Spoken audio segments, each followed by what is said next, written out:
You're listening to the Fun Never Ends podcast with Metalhead Nelson.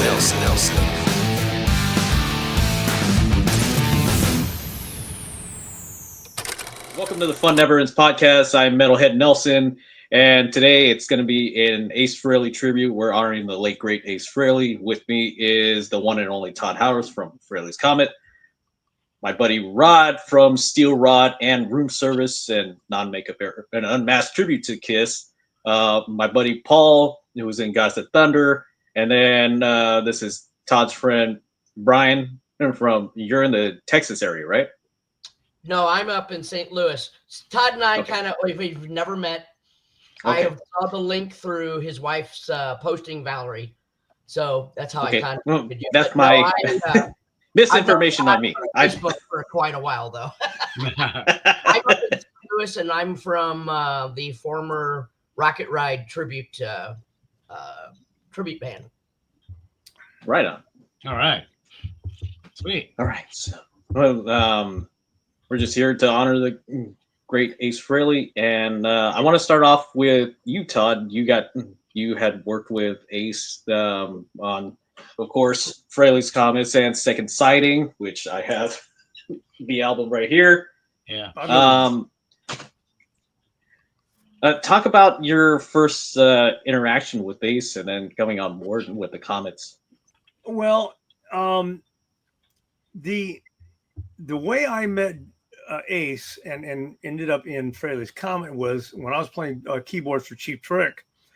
We were on tour with John Waite. That was Cheap Trick and John Waite, and we did co-billing. You know, sometimes they'd open up, sometimes we'd open up, and that was in 80. I think it was 86 that particular time. And it was the I ain't missing you at all since you've been gone. What a great singer, you know. And I love that song, and I love John Waite. And so I used to watch their sound checks. And one day, and the late Frankie LaRocca was playing drums, and John Regan was on bass. And I'm a big fan of bass and drums, because if you don't have bass drums, you've got no band. So I walked up to John after sound check and said, "Hey, you know, I've been listening to your sound check, of course. I'm Tod Howarth. I play keys for Cheap Trick." He goes, "Yeah, I've been watching you." He said, "You're up there singing a lot. You know, you're up there singing all the." Yeah, I did all the high harmonies and doubling with Robin when Robin really didn't need any help vocally, unless he needed help vocally, which was very rare. Then he'd just look back at me like, you know, and give me the nod, and I'd take the part. So he said, "Yeah, I watch you singing up there, and you're singing a lot of parts sometimes when Robin wasn't singing the parts." I said, "That's why I was hired, you know." But it was a good gig, and John, you know, found out what I could do. We talked a little bit about what I did, you know, playing a few instruments and singer-songwriter. And so he said, "I'm working on a project that I think you might be interested in, or might be a fit for you." So I can't tell you what it is right now, but I'll let you know after the tour, or as soon as I can. So later, 86, I think it was close to maybe December, or maybe close earlier than that. He said, "Hey," he called me up and said, the artist is Ace Frehley from Kiss. He says, and he's doing some stuff, and we're going to start the album here pretty soon, or they've already started, and you know, want to have you send in some songs and demos and auditions. So in late 86, I did just that. On flying out to join Cheap Trick on a certain leg, I flew into New York to audition, and you know, there was Anton, John, and me. And of course, Ace, and I'd never met Ace before. And it was very cordial. He was driven. He was very organized, you know. And the first audition, like, it's okay. And, you know, he really wasn't that overly thrilled with me, because I think he was looking for more of a, lead guitar player that can embellish and help him, which is fine. I mean, I can play lead, but I don't profess to be a lead player. I'm a songwriter and a vocalist. So I auditioned again. They got me in there. And come January in 87, I was in the studio finishing up the record, and that's how I met Ace. Yeah, sweet. That's awesome. How long were you in 707? I joined them in 1981. I forget the month. I think it was probably a third into the year, and I known about the band, and and I thought they were a pretty good band. Wasn't as heavy as I wanted to be. I mean, I was Right. real heavy back then. I wanted to be in, Van Halen and Humble Pie and Zeppelin type feel, and Aerosmith and that type of stuff. Yeah. But business wise, I thought it'd be a good mix because they got a guitar player, keyboard player that sings and writes songs. Come to find out, they lost, or the guy left. So I got a hold of him. They had already hired another guy for touring, and then he didn't last. They called me up, and I had to do 2 auditions with them too. Seems to be a pattern here. Anyhow, it gets worse. But so I did 2 auditions. First time I was way too Hollywood. My hair was real long and a skinny jeans, and a tight shirt, and I tucked to the right and balls to the left, and that pants.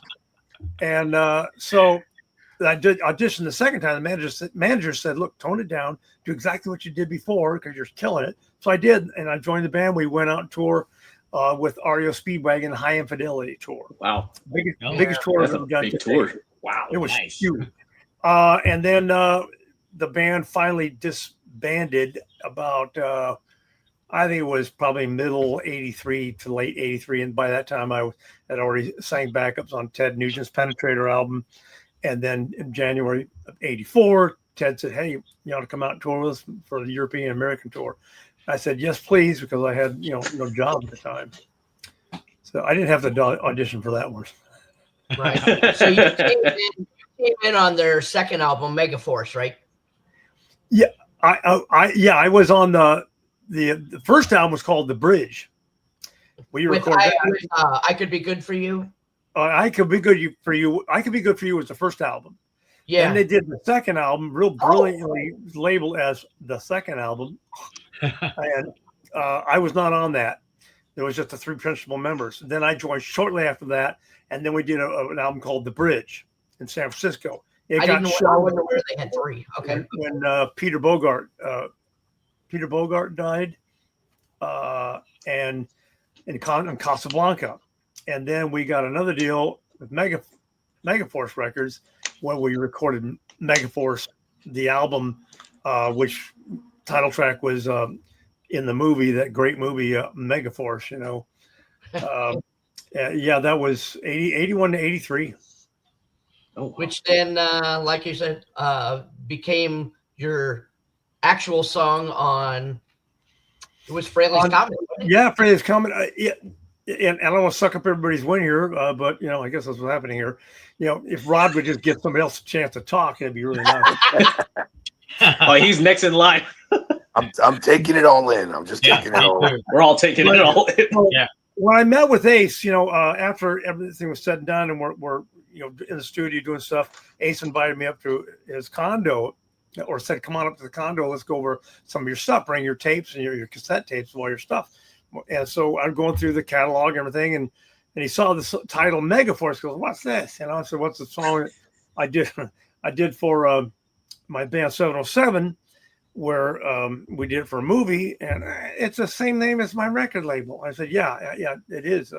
Well, let's listen to it. So listen, and he liked it, and he said, "Well, we should redo this." I'll stop talking like he talked out of respect for Ace, but I said, "Yeah, I'd prefer not to, because I wrote a majority of the song, but part of it was helped by Kevin Russell, the guitar player in 707, and Jim McClarty, the drummer, wrote the lyrics. Very good lyricist. That guy played guitar and keyboards as well. He's a very good songwriter." So I said, "But we had a falling out at that time. I really don't want to revisit 707." And Ace said, well, I have to go back to his voice. He said, "Yeah, I want to do it anyhow." Okay. So you're the boss. It's your band. So we did, and he added he changed a couple lines in the chorus, and then he got writer's credit, which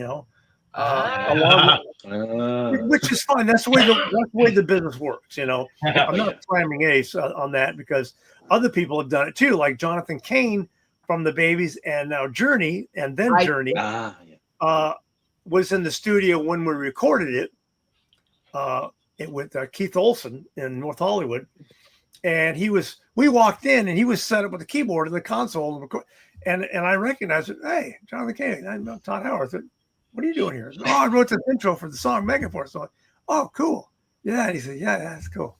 So they played it, that little analog beginning. And so this is all in my book, but I'll tell you anyhow. Somehow Kevin Russell got bent out of shape about something while we were tracking it. So it was just 3-piece tracking, just me, Phil Bryant, the bass player, and Jim Clardy. So we tracked it, the Megaforce. That's just the three of us tracking. Then Kevin came back in after being pissed off and did the guitars. But meanwhile, Jonathan Cain put his little intro in the beginning of the song, and guess who got writer's credit later because he sued us? Yeah. Oh wow! Actually, he didn't sue us. There was a letter sent by his attorney. I said, "Hey, it's on the record. He gets a writer's credit," and that was the first and my last lesson about writing songs. That before that shit happens again. So that was a sour taste in my mouth when Ace said, "Yeah, let's do it anyhow." I'm like, here we go again.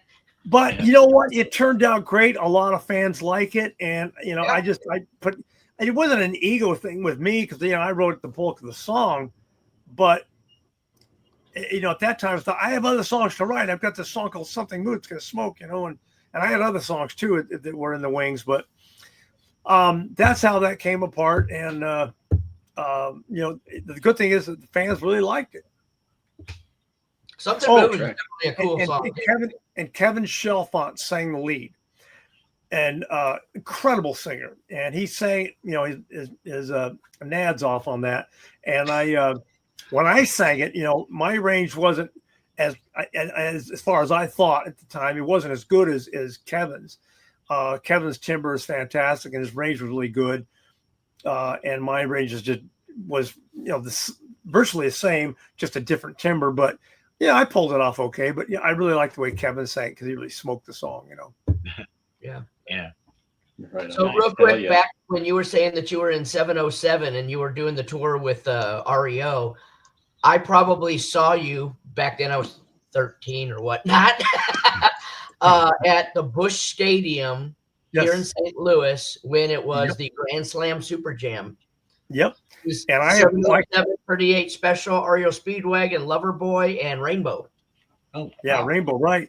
And matter of fact, my cousin Danny Howarth was there with my other cousins because they lived in St. Louis. They still live there now. He took a bunch of pictures of me on stage, and I posted them months ago. And I only saw 1 or 2 pictures, and they sent me the whole album of all the shots they took. So I had that. Wow. Oh shit. Felix Robinson is playing bass for us then from Angel.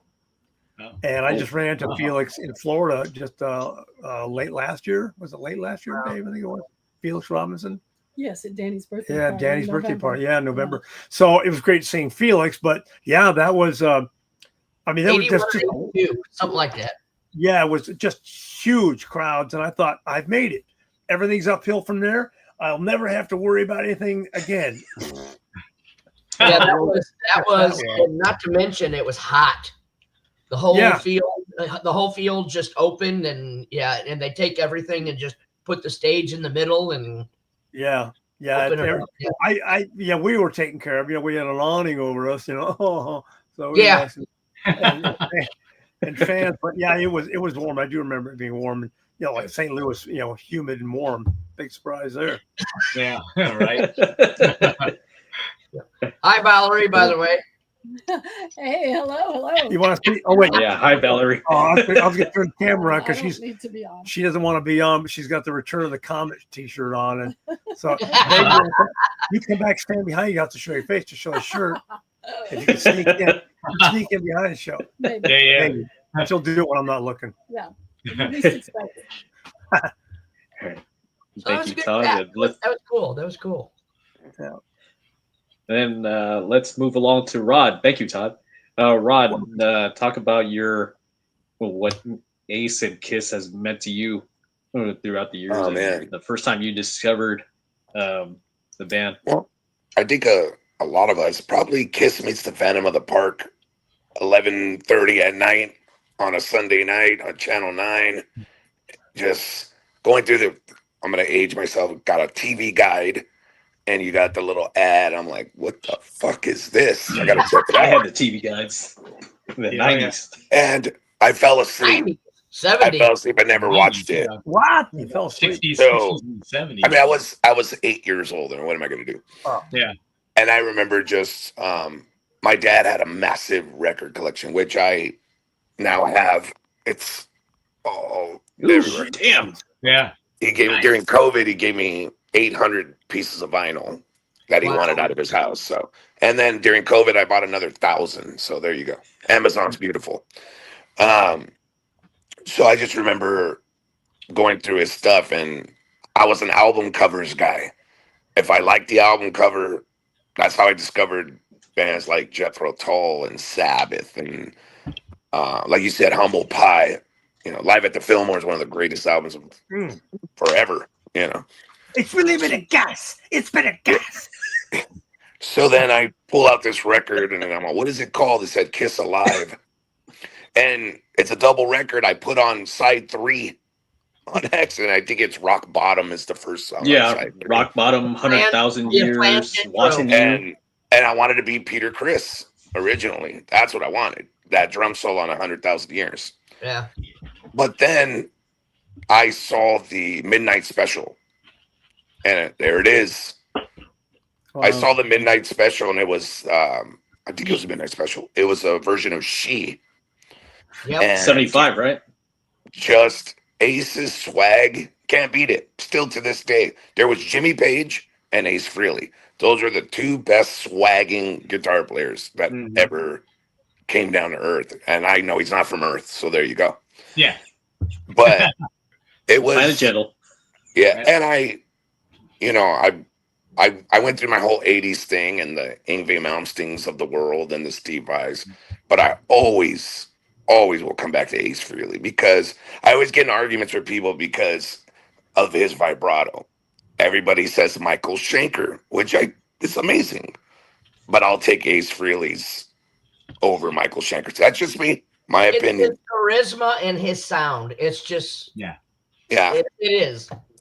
And I went to buy a Les Paul, and I said, no, thank you. Too heavy. Can't do it.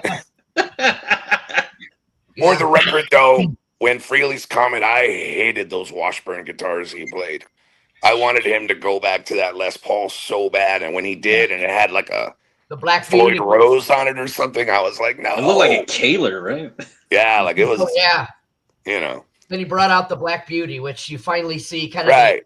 Ace tradition. Yeah.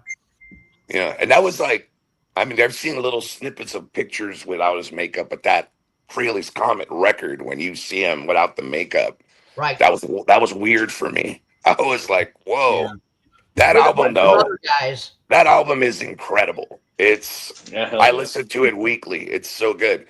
Your vocals on it are on the stratosphere. Thank you, I appreciate that. I really do. Yeah. Go ahead. I'll let you. I remember KNAC would, calling to you. They used to play it like every 30 minutes, and I was like, "Kid, play it again," because I love that song. To me, that was the song on the record for me. That to me is like that had hit.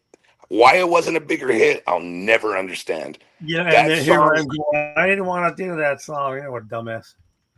That song. That song is amazing. I was like, that's the hit.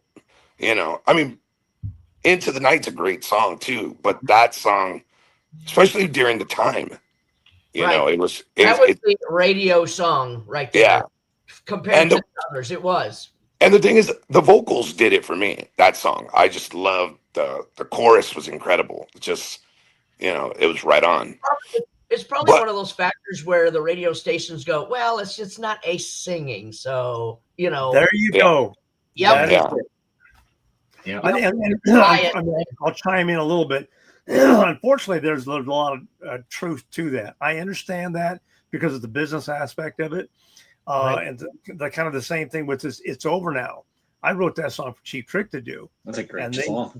They just barely passed on it in 1986.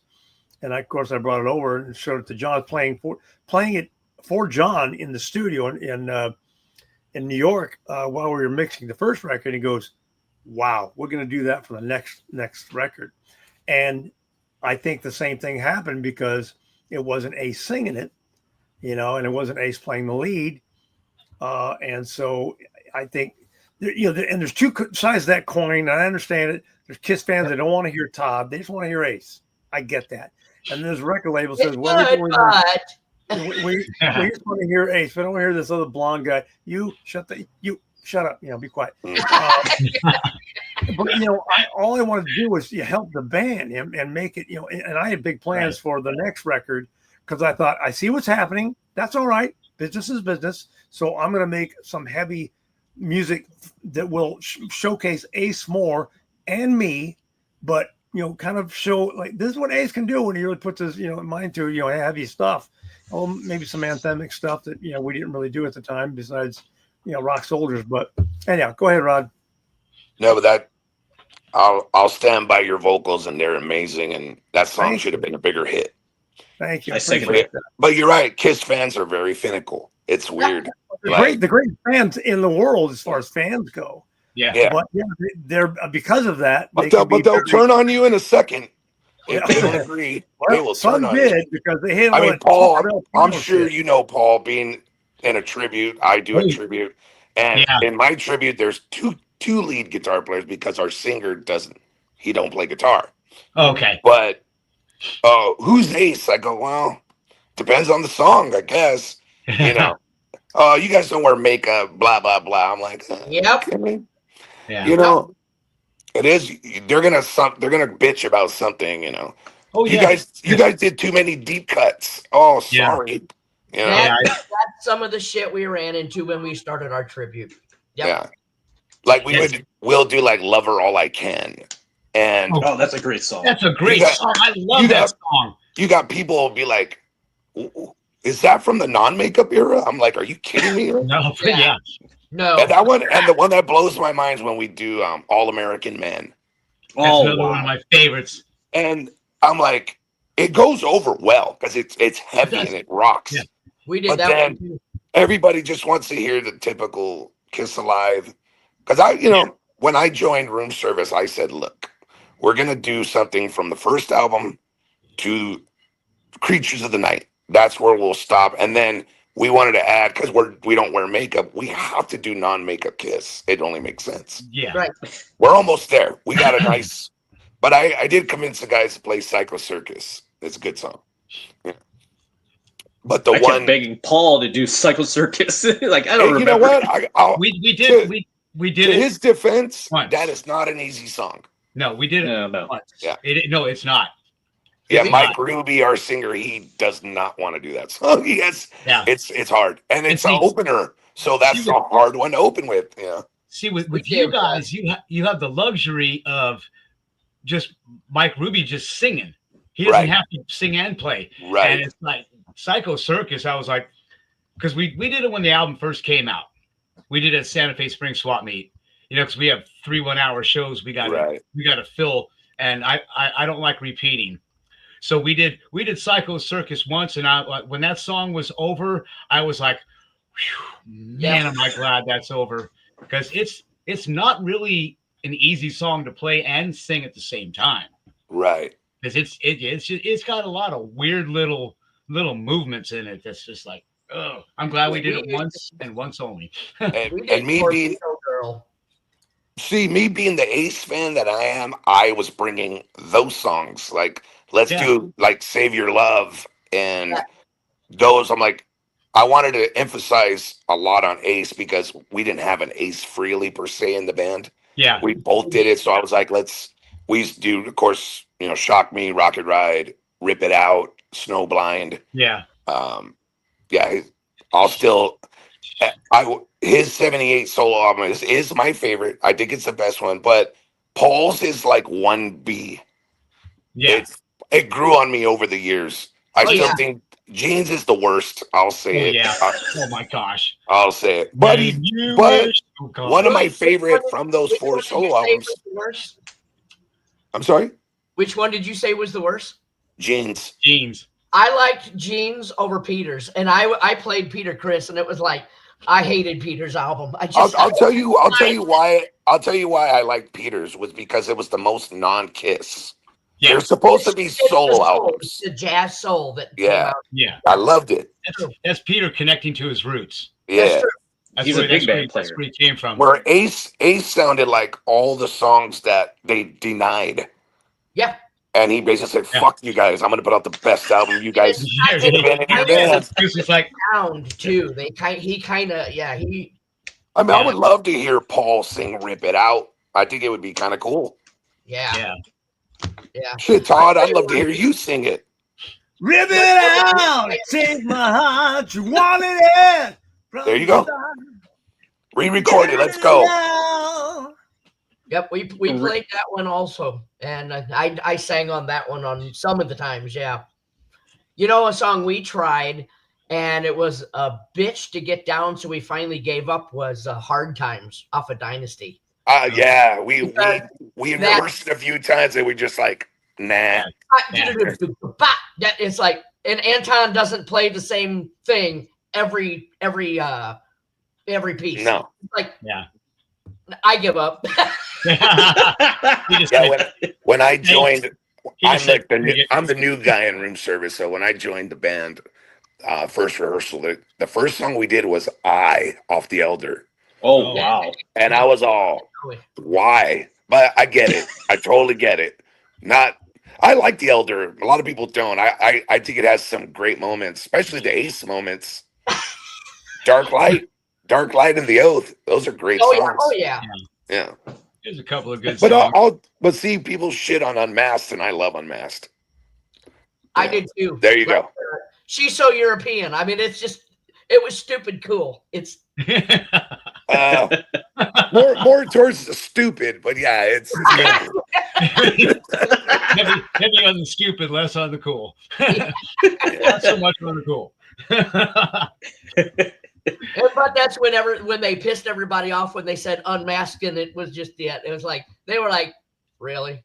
Yeah. It was time, you guys. This is bullshit. That's what everybody went on. All right.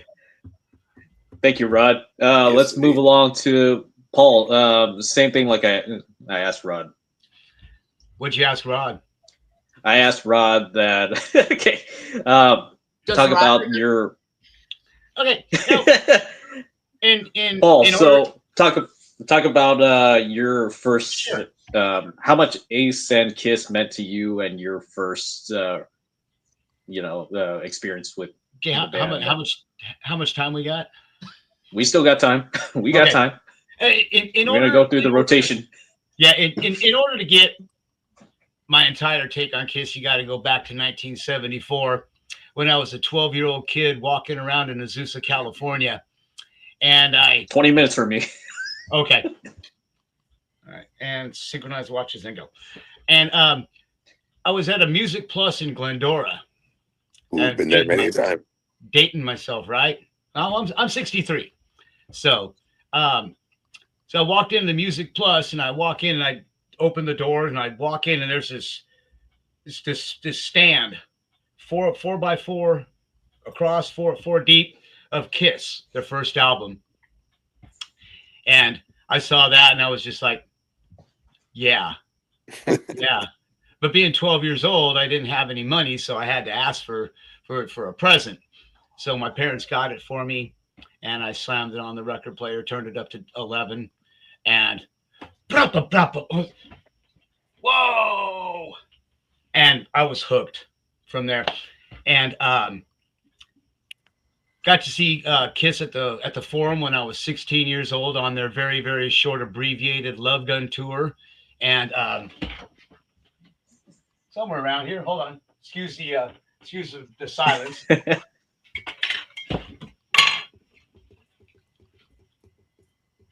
Oh wow, cool. I still have the button. I was there when they recorded Kiss Alive too. I was there the night that Gene caught his hair on fire, and you know the picture on the back of the album where his hair's all wet and his makeup's all smudged? That was from that night. So, I guess can you still hear me? Yeah. Oh yeah. Okay. All right. And hair on fire. So make a long story short, I joined the Army in 1982. And just after I got out of high school, I was in the Army for 13 years. So I kind of got disconnected from music for a while. And because I was in garage bands and stuff when I was a teenager, and one of the first things that we liked to do was we used to put on the makeup, kind of hodgepodge, little wonky, quick little makeup deal. We'd put Kiss Alive on, and we'd play air guitar and lip sync to the whole album. And we had friends that started catching wind, and they would come over, and girls and stuff sitting in the room, and after a while it got to be so popular. It was like, well, we can't do it here anymore because there's not enough room. So we went to my friend's garage, which was huge. He had a big garage, so and making kind of like dinking around here, but that's kind of like what planted that seed in me that one day I would love to be a freaking rock star. I was never a big rock star like Todd. But I was kind of like a local rock star. And so when I got out of the Army in 95, that was just about the time when, Kiss was almost going to do their reunion, their first of 14 reunion tours that they did. And so I went to a Kiss concert in San Bernardino at an outdoor venue. I don't know what the hell they call it now, but back then it was the one right there. Glen Helen? Yeah, Glen Helen. Blockbuster Pavilion. Yeah. Now it's Blockbuster, but then it was Glen Helen, and still Glen Helen now.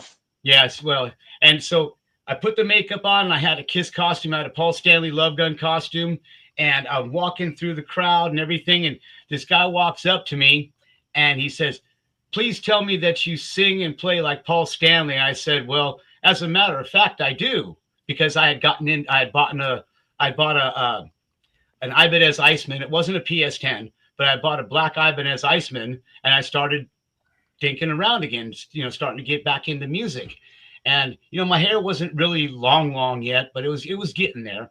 And he said, "Please tell me you sing and play like Paul." And I said, "Well, as a matter of fact, I do." And that happened to turn out to be Armando Cisneros from a band called Deuce at the time. They were called Deuce. And so I went to his house, and I kind of practiced up a little bit with him. So I finally went down and said, "Okay, let's get you down there for an audition," because they were looking for a new Paul guy. So I went down there and I auditioned and everything, and joined the band. And we started out really small, really playing really small gigs, really small venues, weren't making much. And then as the ball started rolling, things started to pick up steam. And I talk about Santa Fe Springs swap meet a lot, because that was a big step for us when we started playing Santa Fe Springs swap meet 2 or 3 times a year, and we were packing that place out from front to back, side to side. It was just all packed out. And as you get going, you start we ended up doing three 1-hour sets, and we'd have a costume change in between each set. So first set we'd be in the Alives, and it would be like a live heavy. And then we change into the Destroyer. We start bringing in a little bit more of the Destroyer era songs and stuff. And then, and we all had authentic guitars that were period specific. You're not going to see me playing a PS10 in the Alive costume. So, and then we change into the Love Gun, and then we bring in the Kiss Alive 2 stuff. We never really dabbled much past the solo albums, because we wanted to keep it true to the original 4 guys. So that was mainly our main gist. And we had, I always loved Paul, and that's why I portrayed him for 20 years. But Ace to me was just an unbelievable guitarist. I just loved the way that he put his solos together. And we had a couple of really, really great guys that portrayed Ace. Our first guys were very good. They were very good, but they just didn't have the drive that I had, and the vision that I had for Gods of Thunder to become more successful. They were more like wanting to just play the bar scene and stuff like that. And I was like, no, I want to play casinos and festivals. And they were like, "Oh, no, I don't want that. Give me $20 and a bar tab, and I'm good." So I was like, "No, and so we eventually moved past them, and we ended up with a guy named Michael Gavigan. I'm not sure if any of you know who Mike. I remember Mike. Yeah, Mike. And he was like a spot on Ace. He looked like him. He played guitar. He played the solos. Just sounded like him when he sang. He came to us from a Kiss tribute band back east in Pennsylvania, Ohio area, and he was in that band for a long time. And he moved out to California, and it just kind of it just happened. How things just happen for a reason.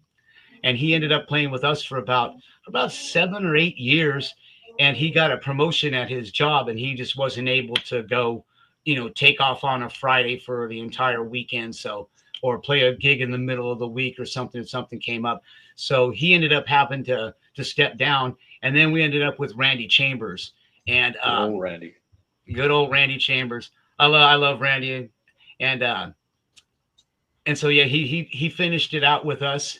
And in April of last year, we decided, because my wife and I moved to Washington in 2019.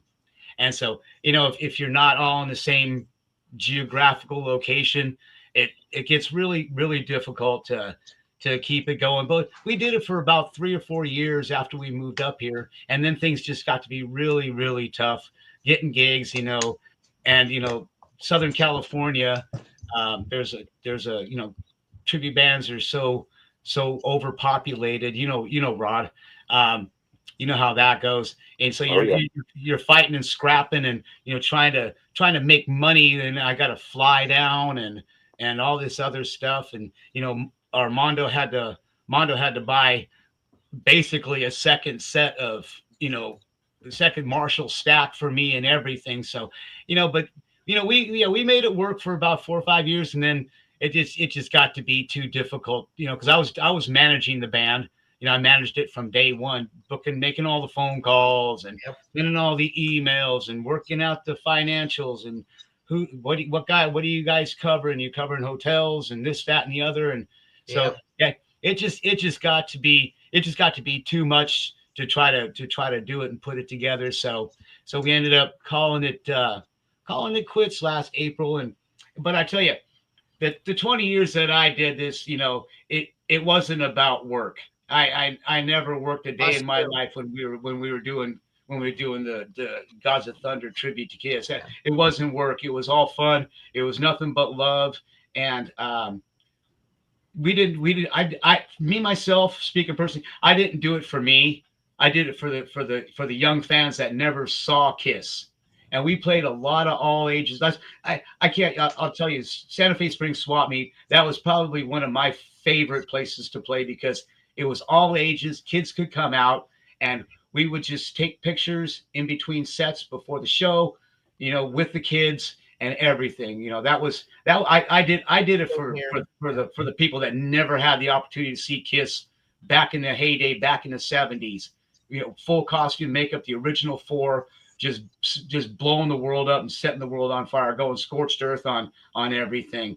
And so I never met Ace. I wanted to meet Ace because we met Paul and Gene. We worked with them on a couple occasions for some things that they were doing. I got the huge Kiss 4K comic book over here. We went to the LA Convention Center during Comic Con when they released the comic book, and we dressed up and met Paul and Gene and everything. They signed a big, huge comic book for us, and that was our pay for the day. We didn't make anything but just that. And I'm like, hey, that's fine. I'll take that. And the opportunity to work with Paul and Gene and hang out with them, but never met Ace. I would have loved to have met Ace back when he was drinking and having a good time. But I understand he got clean and sober, which is fantastic because I was kind of worried about him for a while there, but I'm glad he got clean and sober. I'd love to have met him, sat down and had a beer with him just to have a Q&A time with him and just sit down and just get to know Ace personally. I mean, Todd, you're lucky. You're so fortunate. I wish I would have had just the opportunity to shake his hand and get an autograph and a quick selfie, you know. But oh, you did, Brian? Me too. Oh yeah, I never got that lucky. Never got that lucky. Paul and Gene never made it to any of our shows, but we had Bruce Kulick come out and do a couple of songs with us one time. He's a great guy too. Really super down to earth and super cool. And that's about the Paul Delis and the Kiss deal. I mean, like I say, you know, Kiss was a band for me. I mean, unfortunately, like I said, when Ace was doing his solo stuff and everything like that, I was in the Army, so I really didn't get into it a whole lot. I wish I would have, because I know some of his songs, and we never did any of the songs off of his solo work after he left Kiss. But you know, we just did a couple of things off of his solo album. I love playing Ace tunes because I didn't have to sing. So it gave me that little 3-minute break every once in a while. You know, I'd sing backing vocals, of course, you know, on, you know, Rocket Ride and all that other stuff that we did. But so yeah, that's pretty much my Kiss story in a well, I almost hit 20 minutes. But yeah, I didn't mean it 20 minutes. I didn't mean it 20 minutes like that. I meant you used to live 20 minutes from where I live now. Yeah. Okay, that's okay. What I meant. I'm like, that's saying like 20 minutes. So yeah, and and after Kiss got together on the reunion tour, and I flew to BC Place up here in Canada, Victoria, Vancouver, British Columbia. I saw the Kiss at BC Place on the Millennium concert. That was the one where 1999 going into 2000, and everybody was panicking. Oh my God, when it turns 2000, the computers are gonna stop working and all that other stuff because computers didn't like this. Yeah, look at Todd. Yeah, guy's falling. Yeah, so I saw them there, and I've seen them other places. Towards the end, I saw the Tommy Thayer, Eric Singer version of it one time, and I was just like, okay. So I like I said, I was just a diehard original Four Guys, kind of Kiss guy, because when you're 12, 13, 14 years old and you're very young and impressionable, and you like a certain thing and you get used to a certain thing, and so that's what you like. And I'm glad Kiss did it for over 50 years. That's fantastic. I mean, more power to him. You got to take a guy to replace this guy, kind of like in the tribute world. A guy no longer able to do it, or he doesn't have the desire, the drive. You fire him. You got to find a new guy. So I mean, and that's what you got to do to keep the machine rolling. So. Hey, Paul, before I forget, which I wouldn't, but thank you for your service. Oh, of course, yeah. My thank you. My grandson's in the Navy, and my son-in-law is a lieutenant commander in the Navy. So, of course, most everybody knows that I'm pro-America and pro-America military. So, thank you. Absolutely, yeah. My pleasure. It's the greatest honor that I could ever think of is serving my country. Flying going all over the world and serving in different countries. And that's clapping. I'm clapping. Yeah. And of course, I'm just a little patriotic here. Oh yeah, just bad. Yeah. I won't show you my cute concealed carry, but that because that would probably throw all the liberals into a tizzy. But here's a candle in the motorhome. What's that? Concealed carry. You got one. License. Yeah. All right. Yeah, I got me and my wife. Yep. California, Arizona, and Utah, I think. Oh, okay. Yeah, I carry every day. Yeah, I hear they're trying to make a universal concealed carry. If you get one from one state, it's good everywhere. Which they should do, because it's like a driver's license. Yeah, I mean, you can drive everywhere. Yeah, you can get on a plane with a real ID and go fly anywhere. Right. You can drive in any state. Why can't because that way? The thing with the guns, and I understand the apprehension. But I'm all for background check and make sure you're not insane or run around in black ninja gear all the time pretending you're protesting. Of course you should be able to carry a gun. But it's a touchy thing. But I've been shooting since I was 7 years old. 7 years old. I'm 68 now. So man, you're looking good, Todd. I'm trying to from a distance. It's really good when you get far away. Yeah. No, I'm jealous. I'm trying to a little bit. I lived a lot of days over 50. A lot of days. Yeah. I'm worried about the shades behind you. They're not falling completely straight. That really bugs me. I don't know why. Adjust that one that's letting too much sunlight. Yeah. It's just right behind you. It's just like right there. Yeah, okay. All right. Yeah. That's my only light. That's my only light. Now you made the other one work. So okay, never mind. That's your mood lighting, huh, Rod? Yeah. Okay. Yeah, because I noticed that too, but I wasn't going to say anything. I just kind of like just look at his face. See, now we know who the anal people here are. Yeah. Thank you so much, Paul. Let's go on to Brian. Hey, Brian. Hey, Todd. Todd. Yeah. What sign of the zodiac are you? I'm Libra. I'm a Leo. Okay. Yeah. All right. Yeah. My wife's Virgo, so it's constant battle. Me too. Are you a Virgo? Right now. She went down into the master bathroom there. Oh, okay. I think she just gave me the finger, but I'm not sure. Oh yeah. Hey, thanks for letting me ramble on for a little while, guys, and appreciate you having me on here, Nelson. Sorry I kind of spaced it at the beginning. I spaced it. Get it? All right.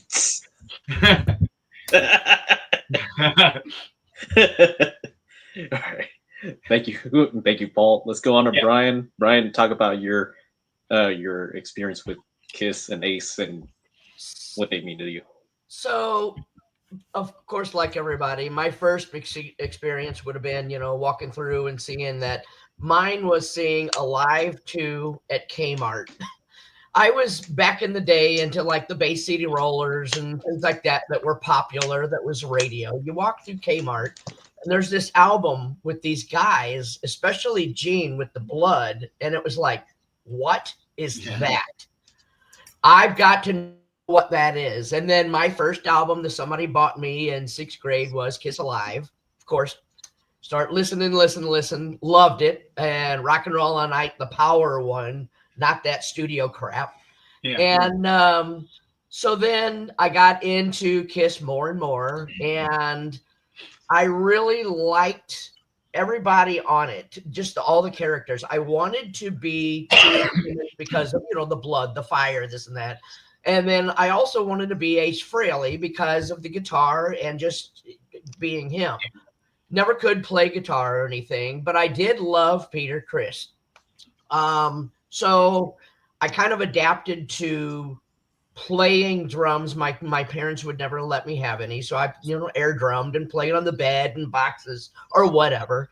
And then eventually the Ace Frehley solo album came out and I heard Rip It Out. And I went, I'm going to learn how to play drums.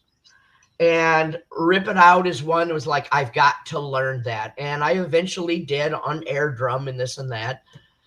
So moving forward in life, back in 2005, I decided to start a project, and we did a tribute band, but it was called A Tribute to Ace Frehley and KISS. And back in the day, that's what we did. And eventually, we had to change the name and things that we were doing because everybody would say, the first two things, we played a KISS convention in 2000, I think it was 2005, something like that, when we started playing the KISS convention down at Cape Girardeau without makeup. We wanted to do something different. It was all Ace Frehley solo stuff and songs that he had written with KISS. We wanted to do something different than the normal with, But we ran into problems where everybody would first say, do you guys put on the makeup? No.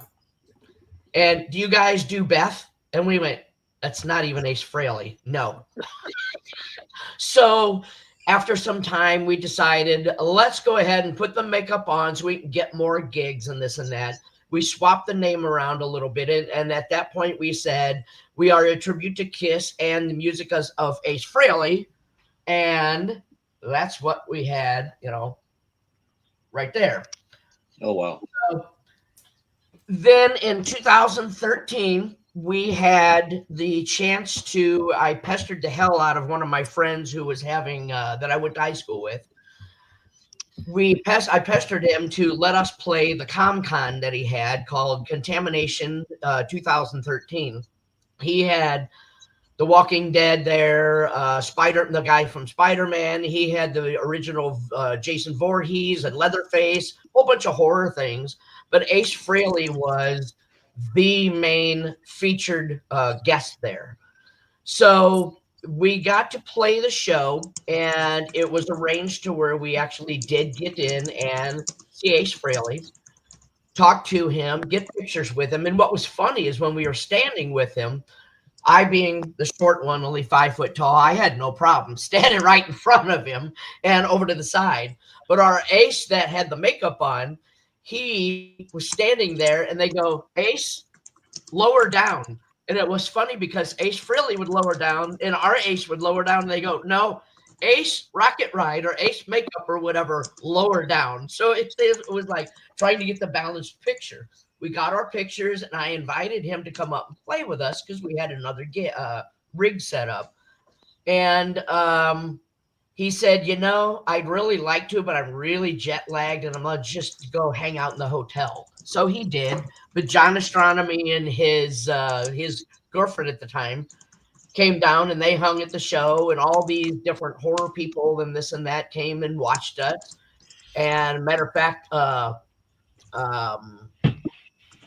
can't remember his first name, Love from Walking Dead. He came up and he sang with us on Love Gun and things like that. It was great. Well, Ace invited us to come back and hang with him and get autographs the next day, which would have been Sunday. We went down there and got to tell Ace, I said, so here's a shirt for you. And he even said when we were walking out, he goes, look at this. He said, look how cool this is. He goes, they've even got my fucking name at the bottom of the shirt. That. So as we're talking to him, I said, so Ace, I'll have to say your solo album, like many people think, it was the best of all four. Yeah. I said, and you are the reason why I play drums. And he looks at me, and I said, I know, you want an explanation for that. He goes, yeah, I'd like to hear that. And I said, Anton fucking Fig, and rip it out. And he goes, I got it. He goes, great guy, great drummer. I said, yeah, I've met him. He's very cool. I said, I had to learn how to play Rip It Out. I had to learn all this. So our first version of Rocket Ride was strictly Ace Frehley solo, many of them off of Second Sighting, and we did Insane. We did Rock Soldiers, many off of the first album, the Frehley's Comet. We did almost the entire Ace solo album, but we also focused on Ace Frehley songs that he wrote in Kiss, and we did like Strange Ways and things like that, and I sang it being the Peter Criss. So we eventually changed our name to the Kiss Experience and kind of backed out a little bit of the Ace Frehley, but still kept a lot of the solo stuff. And then we decided to call quits in 2023 after 15 years of doing it. And, wow. And, you know, when you're doing like Paul knows, doing the setup, the booking and this and that. And when you've got to get there at noon to set up all of your PA and everything else, and then you've got to be ready enough just to put makeup on in time to play at 9 o'clock at night. Oh, yeah. We did 2 hours straight of show. Then it's time to tear down. You're lucky to get out at 3 o'clock in the morning, 15 hours in a day, and now you got to drive home. Yeah, not to interrupt you, Brian, but Santa Fe Spring Swap Meet, the first show is at noon. So we're there at 8 o'clock in the morning, and Just we're to get setting ready. up and doing the sound check. He would get there probably about 10 o'clock or so. We'd be all set up, and we'd already have part of the makeup on. He'd get there, and then we wouldn't get the last set got over. I think it was like 4 o'clock or 4:30. We're not out of there until 7. Right. So you're talking plus travel time. Yeah, we didn't even include that. That's an hour or so away. Yeah, yeah. You're talking well over a 12-hour day. Well, and at that, I made all of the props. I made the KISS sign. Eventually, it went to one hole that hung, and then I used a thing called an Arduino that lights up the sides, and it did different stages and lights up inside, and all these other. It even had the sparkles like they did in '79, the strobes within the thing. Yeah. We had all of that, and I had the 79 Dynasty had the ramps that went around with the lights that go up in it. I made those that went around the drums, everything. And we packed from top to bottom, front to back, a 14-foot trailer. We could barely fit anything in there, not including our gear, because that was in our own cars. So the bass player, our Gene at that time, he was the one who owned the sound equipment and all the lights. He would bring 8 18s, 2 double 15s, or 4 double 15s and horns for each side, plus the monitors, and over 18,000 watts of power. Good God. Yeah, we would play outside, and the people actually, believe it or not, felt the bass. It was that loud and that hard. We were known in one place called the loudest band in the park. What they said, but it was great. You could hear it, you could feel it, unlike most outdoor things where it's like it stops. Yeah. So that was my experience, and great time to hang with Ace. He when he invited us the next day, we got pictures with him, autographs and everything, and nice. He goes, "Hey, there's some Krispy Kreme donuts up there. You guys want some?" Well, of course we took up on them. And had I thought about it and been witty enough, I would have said, "Where are the Dunkin' Donuts?" Oh, that's right. Back in the day, why are they that's not? Right. Well, Dunkin' was kind of tanked at that point before they made their comeback. So there's a Dunkin' literally a minute away from me. Down the street. The one close to me. So that's pretty much. I was the Peter Criss. I became the Peter Criss. I had the whole kit that went around me, and we did the fire. We did all of it as much as we could, and we did some original. We did some newer KISS. We did like Delilah and things like that for a while, and then pulled out of it. And we did do Fox on the Run and off of Anomaly, which my classic rock band now, we do Fox on the Run, and we do 707 I Could Be Good for You. So nice. Things like that. We do a lot of the later 70s stuff like Head Boys, Shape of Things to Come, different things that you don't just hear a bar band sing. Well, nice.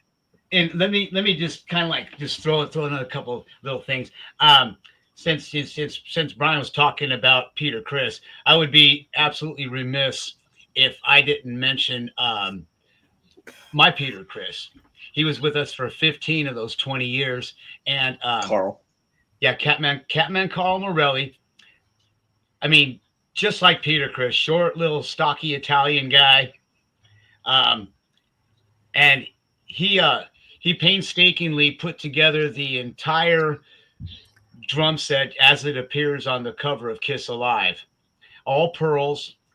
Yep. Mine was the black set. Mine was the one from the midnight show. Yeah.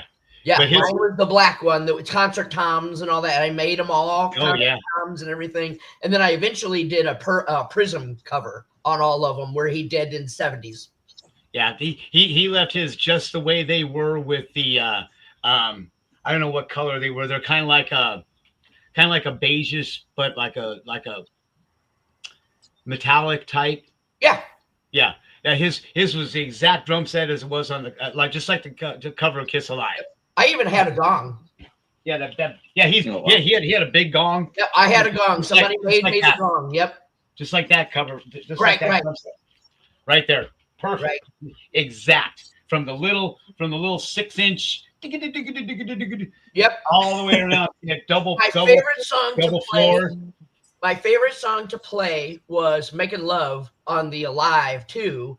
The I got to hit every drum. And then all the way around. Hit everything all the way down.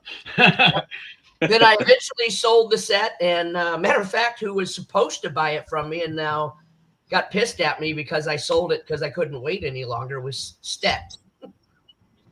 He was supposed to buy that. He goes, I want that fucking thing in my bar. So he was going through the divorce with Heidi all that time, and I said, Stet, you need to get this. You need to get this. I'm tired of it being in my garage. So finally, I sold it, and he hasn't talked to me since. Yeah, jeez. I even worked with him when he came in town when he was in Metal Church and all that, and set his drums up. And yeah. So still have not met you in person, Todd. One of these days, damn it. Yeah, I'll get out there. My schedule now is horrible. As I said, it's the result of my father's passing. I can't get out and do a lot of things. And my 93-year-old mom's still alive, and so I'm handling the business. Matter of fact, I'm sitting right now on a commercial real estate, one of our pieces of property, where I store the motorhome, and it's daily, and I'll probably do some local things. I may I want to do some recording next year. I may get out and do a few special shows, but yeah, it's just I feel bad that I haven't been able to get out there and just pound the pavement again. And you need a guest drummer. Yeah, keep that in mind, brother. Just all you gotta do is learn breakout. Arthritis in my knees hurts a bit, but I could make that. A lot of people that want to play breakout, they go, oh yeah. Yeah. Dun, dun, dun, dun, dun, dun. Oh yeah, that was I love that. What's the count? There is no count. No, there's not. It's just a feel. Yeah. So, yep. And so my tribute band that I'm doing now, we still have to do the tribute right now. Todd, you'd probably love this too. Foghat. All Foghat. Oh yeah. Oh, yes. Nice. Yeah, all Foghat. I do the whole live 77 album and all that. So nice. Cool stuff. So that's mine. Thank you. Well, wife just handed me something, and I don't know if you guys have seen this. Oh yeah, I got a couple of those from you. Yeah, these are these are the original cards that Kathy Regan gave to me. Oh, She's got a few of them. I've got, but they've got on the back as the autograph, and nice. Billy Ward. Billy Ward is on there. Look at that. Wow. I have mine in my drawer right there. Yeah. Yeah, I was looking for I think I bought a few from you. Yeah, so the fans that want them, and I've got to make them available in Europe too, because a lot of European fans go, how do I get these? But at todhowarth.biz was my Shopify site. I've got to upgrade that, but I haven't re-advertised them because right now I've got some things I need to fulfill. I haven't even done that lately, but orders. But anyhow, not about my personal problems. Sorry to hear about your father. Thank you. It was tough. I mean, he was 5 days away from 89, and we're only 21 years apart. There it is. Look at that. Yeah, that was from our show that we did, the contamination show, and he signed that on the back there. Yeah, nice. Oh, right. Sweet. Right. That's when I got to tell him why he was my influence on playing drums. Yeah. I don't think Ace never sat on a drum set and tinkled around when we were together. But then again, when you have Anton Fig playing, he's not going to. Anton and I did a show with Anton in 22 in San Pedro. We did kind of like a Return of the Comet thing, and we had it was Anton, me, Brad Lang, who played with the Bullet Boys and filled in for. He was in Y&T too. The guy's badass. Great guy, great bass player, great singer. And then we had Keith Robert War playing guitar doing the Ace part. Oh, Keith says hi, by the way, in the comments. Who does? Keith's in the comments with Glenn Walsh. They're both here. Yeah. Who is? Oh, Glenn Walsh there. Hey, Glenn, what's up, brother? Yeah, my wife just said, and Valerie's waving too, but I think I got to answer Glenn about something that he mentioned to Valerie. But hey, guys, how you doing? Yeah, they were both there. Glenn was there helping out, and then actually Glenn kind of got on stage with us in New York and played to Danny Stanton's birthday celebration. But anyhow, great guys. Yeah, Keith did a tremendous job. He's a great guy. I mean, he really emulated Ace Frehley and that Long Beach show. We had a really good time, and we played just in front of was it Slaughter? Oh, and wow! They turned up to 175 dB. My God, it was loud. Yeah. I mean, you guys came through in St. Louis for the first time was with Y&T, the Double Book, and Faster Pussycat. Yeah. Yep. You guys played the Kiel Opera House, and Fast Pussycat got booed off the stage. Really? Yeah. They were really hard at that time, right there, just trying to get out there. Yeah, good guys, good players. Oh yeah, I've done a couple friends things with them. Several of them. Yeah. I remember those shows. Yeah, a real quick thing and a question for you, Todd. So I got to meet Anton years ago, and when I was talking to him, he said I was talking to him about working with Ace Frehley, got his autograph on a drum head, all that good stuff. And he goes, "Oh, he's got a new album coming out next week, Trouble Walking."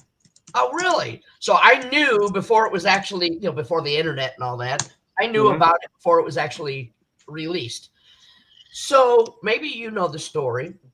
Hide Your Heart was on Ace Frehley's album, and then 2 weeks later, Made in the Shade comes out by Kiss, and it's on that one too. How in the hell did two release it at the same time?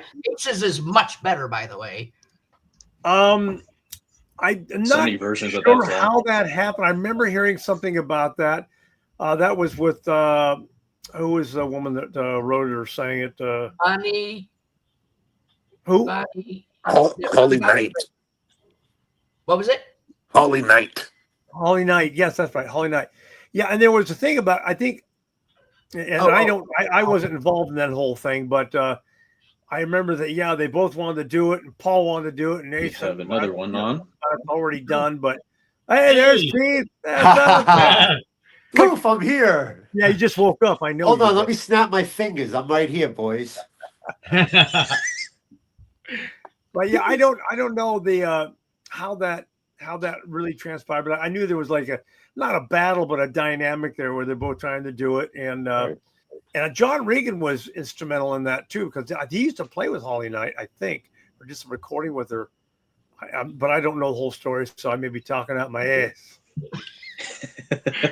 So it was the factor of both of them wanted to do it, I guess, and I guess both of them did it. Yeah. I mean, you can do it. You can record any song you want as long as you pay the royalties, for it. So it was just weird that Ace came out, and then 2 weeks later, the Kiss has it on theirs. It's like, how the hell that happened? Rod, he muted his screen because they had to go adjust those fucking blinds behind you. Oh, he's gone. Oh, he's back. He's back. Now thank you so much, Ryan. And then we're getting the house tour over here by Keith. Yeah, well, he's looking for his cats. Yeah, in fact, there she is. Right, hold on. See. Well, hey guys, she's looking for food. Oh, there we go. Look at that! Look at that kitty. I'm gonna run. Thank you very much for having me on. Nice to meet you. I know in person finally, Todd. And, nice to see you. Meet you there, Brian, again. Yeah. All right. Paul. Nice to meet you, Brian. Keep me in mind, man. I'll come and play some drums for you. Oh, and by the way, Peter Criss's new album I saw is coming out, and I did pre-order in it. Yep. Sounds pretty good. Pretty cool what I heard. The little thing with John 5. So best of luck. Oh, John 5, excellent. Yeah. Oh yeah. Oh my God. Cool guy too. Very cool guy. He's a smoking All right. player. Thank you much. Thank you, my Nelson. You're welcome. Thank you for being Rock here. and roll. All right, bye. So, take care, Brian. welcome, Keith. Let's hear from you. What Kiss and Ace meant to you and your first After stint Keith with. talks, I'm gonna have to roll. I'm sorry, but go ahead. You know, I'm gonna make this short. You know, Nelson, thank you. I appreciate it. I appreciate you reaching out to me and everything like that. You're a huge Ace fan. It's always fun, our interactions and everything like that. But I mean, The Ace, tattoo, of course. Exactly, yeah. Ace Rod inspired me to Ace get means that everything tattoo. to everybody. You know? Yeah. Ace and Kiss, you know, I firmly believe that if it wasn't for Ace and Kiss, I mean, I don't know. I think we'd all be plumbers at this point, you know. But I'm a plumber. it's just Actually, it's I'm a plumber. You got a good laugh, good Ace laugh. I can never get the Ace laugh right. Izzy can do it pretty well, but hey, rock and roll. You know, I'm blessed for rock and roll. I came from New York City, so I always feel like I kind of understood Kiss's vibe from New York City and everything like that, and doing all the tribute stuff, and it got to lead me to get to know people like Tod, you know, and Tod's been a really, really great force from the Kiss world, you know, and an honest one and a really good representation from that whole world of Kiss and Ace and everything like that. He's one of the good guys, and I've always appreciated Tod taking me under his wing and having confidence in me to do stuff. So, I mean, look, you know, I sometimes, you know, when I got to meet Tod, you know, it was like I kind of a little bit of a fanboy, but I was always real with him too. But I'm like, you know, you don't understand, like, you know, you've been on my wall since I was a child. You know what I mean? Yeah. It's like, and then he gives me this opportunity to play with him and Anton and Brad, and I mean, I'm forever grateful, and I'm super excited with everything I did for the Kiss world and stuff like that, and. I don't know what we would do without Kiss, you know, without Ace, there is no us. So I'm grateful for it all. And, you know, God bless him, man. And God bless rock and roll. You did a tremendous job. I mean, I've only seen a portion of what you have done and can do. And, you know, when we first met and I came up to do the guest thing up there at Vamped in the late Vamp now in Vegas. Sure. I thought, this kid's great. He looks great. He plays great. He sounds great. Great attitude, easy to work with, because I will not deal with egos, you know. And he just had positive energy and drive. And by the way, you wind up Keith, and he just doesn't stop the fuck up. He just keeps going. Yeah, he got a lot of energy, you know, and that's very admirable, because you know he's a younger guy, you know, and as opposed to some of us around here. And, but he does such a great job, and no egos. Because you know, when anybody gives me an ego, I'm like, okay, It's not what we're into. You know, I think Tod picked up on that with hopefully my East Coast vibe, you know, and just a little bit more realistic. Yeah. I don't know what happened with Keith. Maybe his connection cut out or something. I think Gene didn't like it and went, I don't think so. It's Cat. Cat probably chewed a cord. Yeah. Cat chewed a cord. Man. I think he was on his phone. Probably because I'm on my phone too. I think Rod's on his phone as well. But I think so. Yeah. Matter of fact, my phone's about to die, so I'm gonna go ahead and check out. Okay. All right. Then. But thanks for having me, brother. Appreciate you guys. And you guys have a great Thanksgiving. You guys take care. All right. You too. God bless. I'll see you soon. Take care. Take care. I was born in '87, so my first stint with Kiss and Ace was pretty much when I was a freshman in high school. Born in '87? I was born. I'm only 38. I turned 39 next year. Jeez, what a kid! Holy fuck, you're young. Tod and I are old enough to be your father. I know. My oldest daughter's 44. My son's 41. My youngest daughter's almost 40. I got a grandson who's 20. Wow. Yeah, I got a grandson that's 18. Yeah. So my first stint with... We can barely see each other there, can we? All right. Ace is back. Hey! Ace is back. It's Holly. Yeah, I'd like to thank Glenn Walsh for ruining that moment right there. He called you? Yeah, thanks for calling me and ruining the whole connection there. Thank you, Glenn. We appreciate everything you've done for us. Anyway, listen, I'm not going to stay long. I just want to say rock and roll. Thank you, Nelson. You do a great job with promoting rock and roll. You do a great job with staying current out there with social media. And, I know best. Todd is gracious. He said nothing but nice things about you. And, he's gracious to come out and help out everybody. So thank you, Todd, for what you've done for rock and roll. Are you kidding? Yeah, thank you, Todd. But, if it wasn't for people that enjoy it and follow it and emulate it, I mean, there you are. Well, let me tell you, there's not many people who can write songs, and that's what the world lacks. And you, my friend, have done a great service by giving us great music. So thank you very much. By Fate. Thank you. Songwriters make it happen. That's it. There's no work without Todd. That's it. There's no work without Todd. That's what I was told when I was young. He said, somebody told me, write songs, don't worry about being Eddie Van Halen. I said, exactly. Okay. Yeah. So I just, I always wrote songs, but thank you, Keith. I really appreciate that, brother. Got it.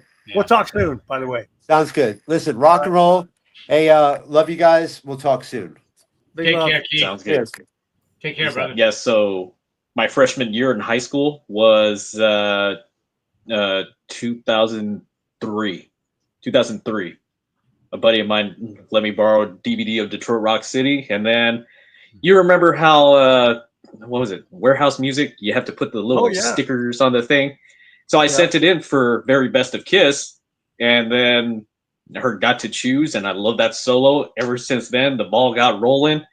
Wow. I saw Gods of Thunder before I saw Kiss, and Kiss I saw them in 08, 09, and then Ace, I met him on his 2014 tour in Anaheim at the old House of Blues.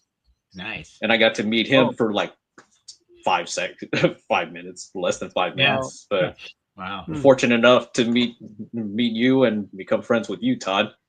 But everything Ace, I was like, I emulated the shit out of it. And even in my regular playing with my cover band, every nuance is just like straight out Ace. I hear in a lot of current music that I listen to. Well, I don't even know if it's current, but I listen to very heavy new stuff because I'm constantly learning, re-influenced all the time. Production, songwriting, how they do it, what's cool, what as opposed to my old style or the old style, and all of a sudden I'll hear these leads and I go, somebody's been listening to Ace, yeah, definitely. Figure right out, yeah. And I remember, Nelson, when you joined us on stage, we did the Makeup Family rock and roll. They were fortunate. Yep. And they had me as Vinnie Vincent for that one. That was cool to actually. I always wanted to play with or in a Kiss tribute band, so that kind of made my thing come true. Yeah, so just for like a second. When Vinnie did a couple shows or appearances with 4x Fate in and around some conventions and stuff like that, or Kiss Cruise things. And, I don't really know the guy. We played on stage with him and has a good time, but it's funny. He's backstage after you get done playing, and he's back there with his manager. And all of a sudden he yells out this something, and it sounds like I'm slamming him, but this is what he said. Hey, where's my money? And I thought, it sounds just like Ace. And I went, okay. I mean, not about the money part, but just the dialect and everything, the timbre, and like, wow. Yeah. That's my little Vinnie Vincent story. Actually, one of them, but. And you got to do the Comets reunion at the Indianapolis Kiss show. Yeah, and unfortunately, we tried to get Ace to a quick rehearsal with us the night before. Yeah. And he didn't have the time to do it, or didn't want to do it. I'm not sure. So we said, okay, well, we'll just wing it. And it, there was a few train wrecks when we did it. Anton didn't really remember Breakout. And Rock Soldier is it's kind of there, kind of self-explanatory, I guess, to a degree. And John and I were like, if we just kind of gotten one rehearsal in, we could have remembered some stuff, but at least it happened, It happened. Yeah. And that's pretty cool that it happened. Yeah. So cool. That was the last time. last time. Yeah. Well, I'm gonna have to run too. Yeah. Yeah, exactly. But I'm gonna run. But Nelson, thanks so much. Paul, nice to meet you. Pleasure. Yeah. Thank you, Todd. And I'll let you and Valerie know when I come down to San Diego. So Todd froze. Oh, there he is. Yeah. Did you? Okay. All right, guys. See ya. Hi, Todd. Right. Hey, pleasure to meet you, buddy. Take care. Keep rocking. Care. Nice to meet you too. All right. We will. Man. We definitely will. All right. Take care. Nelson, take care, brother. Love you, man. Thank you, man. Take care. Hey. All right. Take care, everybody. Have a good one. You as well. Yeah, you Bye. too. God bless you guys. All right. God bless you. Yay, America. Yeah. Go America. America first, baby. All right. Damn right. Take care, everyone. Nelson. You too, man. Thanks for having me on, brother. I love you. You know that. Thanks for coming on, man. I didn't see you come on, so I was like, where's Paul? Jeff Vanderstock was supposed to be on here, and I don't think he'd remember. That's my bad. I completely spaced it. I was watching the It's all good, man. I was watching the Niners game, and I'm like, I saw the text pop up on my watch, and I'm like, oh shit! So I'm scrambling. I mean, I wasn't even anywhere near dressed. So I mean, that was. Oh, come on, man. that was the quickest turnaround. I had an old scrappy old shirt. Oh, it don't matter, man. I was like, geez, I gotta get on. So I should have texted you earlier this morning. So that's all right. I got on, so it's all good. That's the important part. So that's what my hair looks like. Shit, I didn't have any time to do anything. I just hopped in the shower and got out, man. Yeah, that was about it. So okay, all right, Nelson. Thank you, man. Take care, my brother. Have a good one. We'll talk soon, man. Yeah, of course. Yeah. Take care. Bye-bye. Bye. So everybody, this is I'm just gonna play a few other things. I really appreciate everybody being on this episode. It really meant a lot to me, and Ace is a huge deal on me as well as everybody that was on here. Everybody that got to share their experiences.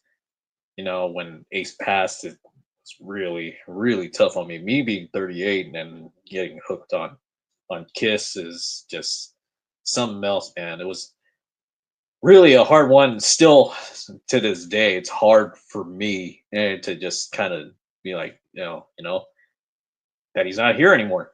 1 year ago today, Sam's Town live in Vegas. I saw Ace with Scott Coogan, Jeremy Asbrock, and Ryan Cook. So that was my last Ace show, and I'm so glad I went to that one. So I mean, it was the last one. Prior to that, it was Ace at the Canyon in Montclair, and then I'm pretty sure I saw him a time before that, but I don't remember. Ricky Ratman's Cat House Live in Irvine, of course. So, and the Greek with Alice Cooper, 2018 or 2017. That was the other one. So, yeah, I've got 2 more editions here. My friend Izzy Presley sent me a video. I'm gonna go ahead and play that right now. This is hopefully. My story starts just like everybody's. I was a kid. I got hooked by Kiss. And Ace was always the coolest. I mean, we all know that. And I really got back into Kiss in the early 80s. And just something about Ace that grabbed me. He was the rock star. He was the fun one. And that's why I do what I do. I mean, I look back and think how much inspiration that band has had on my life and on all of our lives. If they had not hooked us like they did when we were so young, what would we be doing? Where would we be? I don't think I would be doing what I'm doing if it wasn't for Kiss, if it wasn't for Ace Frehley. Yes, I picked up the guitar because of Ace Frehley. I also picked it up because of Back to the Future, but it was mostly Ace Frehley. Without Kiss, if he had never answered that ad in the Village Voice, I'd probably be, you know, popping kids out in Sheboygan somewhere. The job that I hate.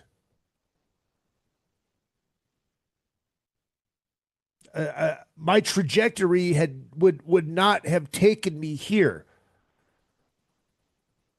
The guitar player, an act tribute to Ace Frehley up here in Vegas, and he's in One Last Kiss. He said it best.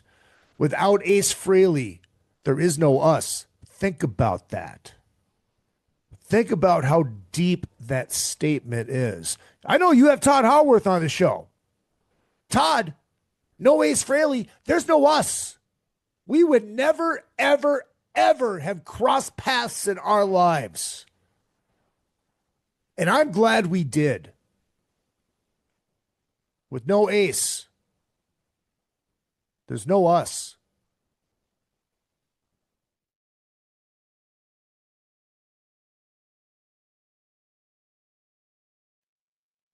That was Izzy. Thank you, Izzy, for putting that in. And he's right. No Ace, there's no us. And then, it's still a rough one for me. So, my friend Jana, up in Sacramento, had sent me something. It's an audio file, but then she's got this photo that's going to relate to that audio file. And if I could just open the damn photo, this is her little thing that she did. I mean, I'm going to play her story right now. It's an audio file, but I'll play it through the mic. That way y'all can hear it, because let's see if I can get this to play. Okay. Extracting audio. Yeah. Fun. All right, here we go. So the art project that I sent you earlier was something that my class did in 8th grade in art class. We had an assignment to make paper mache faces on these paper plates. And since I was getting into rock and metal at the time, I thought, why not do something that kind of reflects my hobbies and interests, and ultimately settled on Kiss makeup design, and thought Ace Frehley's face and makeup would be pretty cool for that. So when we started making these faces, we had like a bunch of different art supplies that we could put on them as well. Like we had googly eyes, yarn, cotton balls, fabrics, pipe cleaners, and pieces of cardboard. Basically just a lot of different things that you could find at an art store like Michael's or Joann. And a lot of the other kids would use these to decorate the faces, and obviously paint as well. So I decided to, paint Ace Frehley's makeup on there and just use black yarn for his hair. And my art teacher, she was kind of a very particular woman. And she was the type of teacher who kind of wanted you to do things her way instead of your own way. And if you followed her directions, then you would get a good grade in the class. And when I was making this face, she asked me to add other stuff to it, like add more texture with like a cotton ball or, something else aside from just the paint that I did and the yarn as the hair. She wanted me to add more stuff to his face, and I kept saying, no, I don't want to do that, because I wanted it to look, just like Ace Frehley. And she was not happy with this, and she threatened to lower my grade if, I didn't do anything else. But I stood my ground and, kept telling her, no, I'm not going to add anything. So in the end, I think she did end up lowering my grade. I'm not sure what it was too, and frankly, I didn't even care. But I honestly thought that the guys of KISS would be pretty happy with my little act of rebellion there, and I'm proud of myself for standing up to her, and I hope they'd be proud too. Thank you, Jana, for sending that in. Appreciate it. Wish you could have been on here along with Izzy, and I want to thank everybody that was able to make this. And first of all, thank you to Tod Howarth and his wife Valerie. I want to thank my buddy Rod, my buddy Paul. Thank you, Brian. Thank you, Keith, for being on. This is just something that I wanted to do, and it was great to have everybody on. And we honor the late great Ace Frehley. So everybody tuning in, or everybody that tuned in, I appreciate you all very much.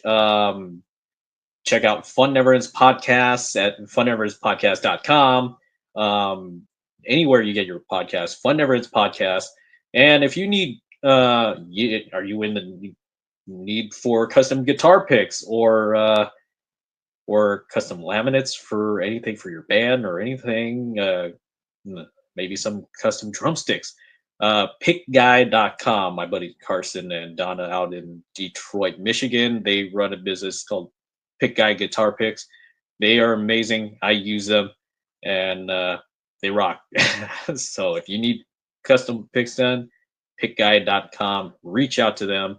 They're one of the best, and I love those guys.